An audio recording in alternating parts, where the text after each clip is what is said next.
Good morning, dear students. Today we will come to know about this poem whose title is How to Tell Wild Animals. This is the poem that's written by Carolyn Wells. As you are seeing here, Carolyn Wells. The poet creates humor by describing different wild animals. The poet explains the different characteristics of different animals in a very funny and interesting manner. The poet's language refreshes all the reader's mood and make him happy. Humor in the poem is the best medicine for every ailment in life. Humor increases why our energy and decreases our pain. Thus, the poem is fully utilized. So we will start with the first para. As it is written here,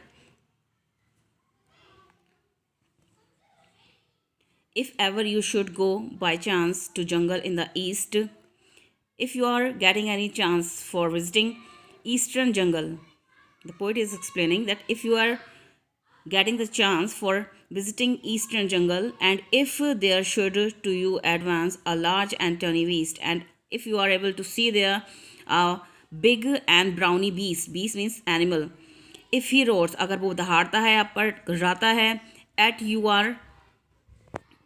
you as you are dying, आप पर क्योंकि आप अभी मरने वाले हैं, you will know it is an Asian lion. Then आपको पता चलना चाहिए कि this is an Asian lion.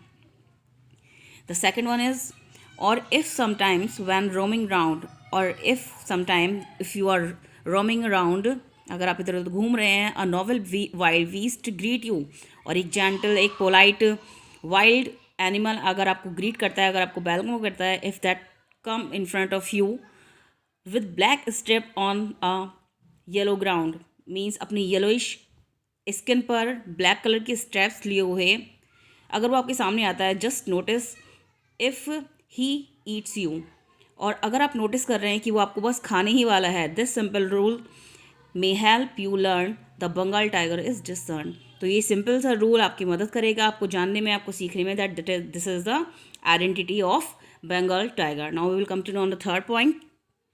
This is the third stanza. If strolling forth a beast you view, and if you are walking casually and you are seeing a big beast in front of you whose hide with spots is peppered, जो कि छिपा हुआ है black pepper spot से, means काली मिर्च के जैसे निशानों से, स्पॉटेड से वो उसकी स्किन जो है वो हाइड है. As soon as he has leaped on you, जैसे ही जो ही वो आपके ऊपर छलांग मारता है, you will know it is the leopard. Then you will come to know that this is the leopard. It will do no good to roar with the pain, ये ऐसा करने में कोई भी आपका कुछ गुड नहीं होगा. This will do not good if you will roar with pain, अगर आप दहाड़ोगे, अगर आप चीखोगे पेन के साथ, दुख के साथ, दर्द के साथ, तब भी ये कुछ काम नहीं आएगा. Because he will only leap and leap again, क्योंकि वो छलांग मारेगा, he will jump and jump again and again. Okay, now this is also finish. I hope you are understanding these all. Now we will come to the fourth stanza of this poem. If when you are walking round your yard, अगर आप अपने yard में, अपने आंगन में walk कर रहे हैं, घूम रहे हैं, you meet a creature there, देन आप मिल सकते हैं वहाँ पर किसी ऐसी क्रिएचर से who hugs you very very hard, जो कि आपको हग करेगा बहुत तेज़ी से, बहुत तेज, वेरी हार्डली.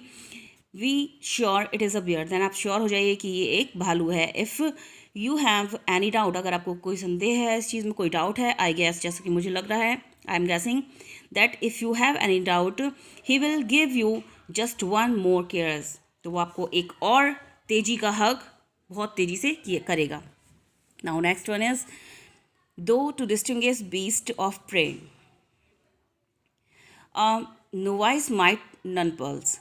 दो, यद्यपि, टू डिस्टिंग्विश मीन्स किसी बीस्ट को पहचानना जो कि शिकार करता है, ऐसे जीव को, ऐसे बीस्ट को पहचानना जो कि शिकार करता है. एक नोवाइस के लिए नन पल्स हो सकता है, मीन्स एक नौसिखिए के लिए कन्फ्यूजन से भरा हुआ हो सकता है. The crocodile you always may tell from the hyenas, एक क्रोकोडाइल को आप एक हाइना से किस तरह से आप डिस्टिंग्विश कर सकते हैं, किस तरह से आप डिफ्रेंशिएट कर सकते हैं. हाइना कम्प वेरी विद मैरी स्माइल, जो हाइना होता है, लकड़बग्गा जो होता है वो बहुत ही ज़्यादा अच्छी स्माइल के साथ आता है, but if they weep they are crocodile, और अगर वो रो रहा है तो it's mean he is not hyena, he is a crocodile, because crocodile always use to weep.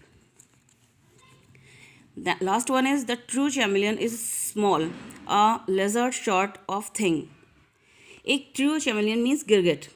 This is a sort of lizard, kind of lizard.